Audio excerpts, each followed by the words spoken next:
Hi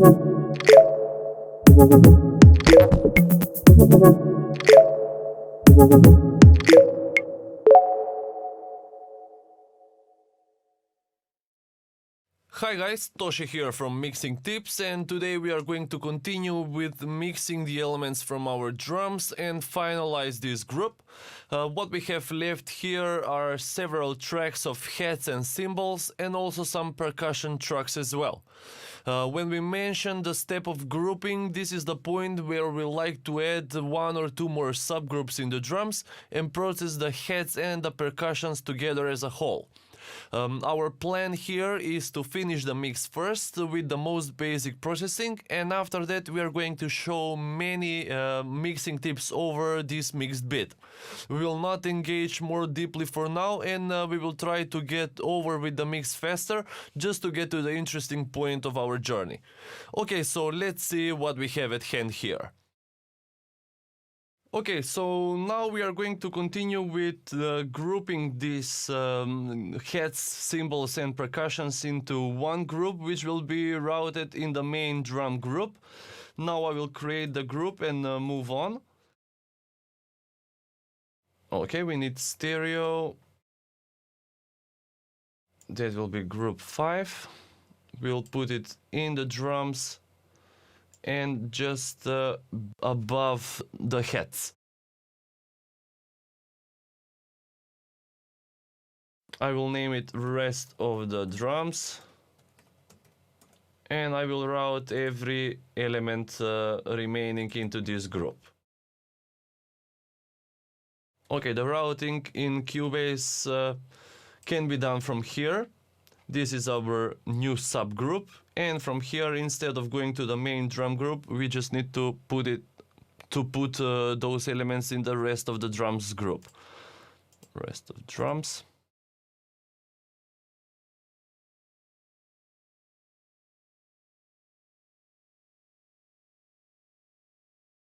And this rest of drums group, we will route it to the main drum group. Okay, so when we play it, all the elements are coming through the group, and group is going to the main drum group.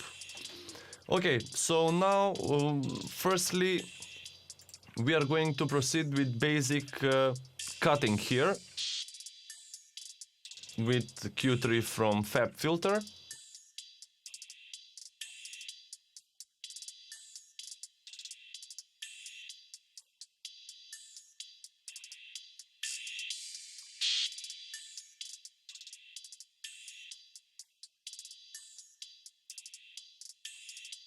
This is just to tame the low frequencies a little bit. We do not want many of them happening. And the next thing that we like to do with these elements is to pan them away from the center. So I'm just going to pop up the analyzer stereo from waves to see what actually we will be doing.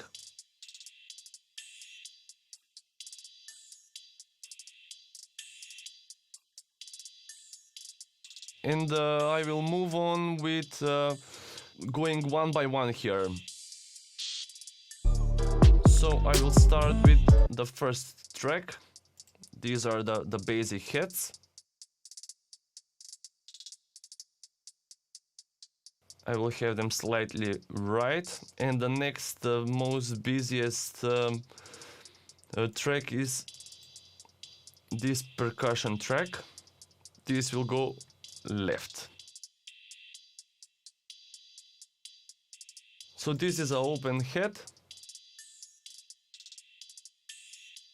Acts like an open head. We'll go right a little bit. This is a percussion track. We'll go left. This is a crash. Crash I usually pan right. This is also open head, which will go left. And in matter of panning, I think that will be just to have those elements playing outside of the center, which will be left for the main elements like kick and snare from the drum set. Okay, the next thing that we like to do in this group is to boost a little bit with analog EQ, which will be modeled as a plugin. I will reach out for the Mag EQ and I will boost the upper frequencies above 5K. This is just to check what we are doing.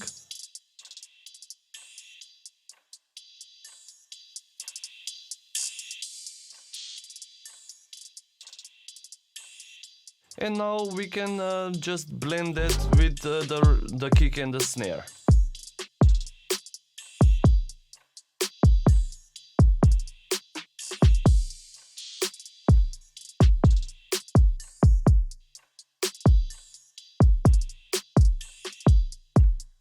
Now when you pan the elements of the sender, they usually get their own space, and that will make them sound a little bit louder, because now when they have the space, they are open to be heard.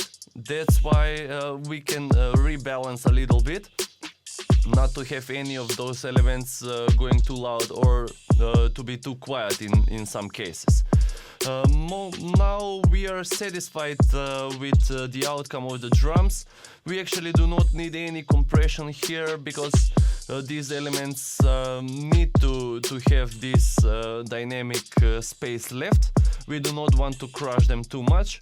They are just following around the kick and the snare, as you can see, and here also none of those elements are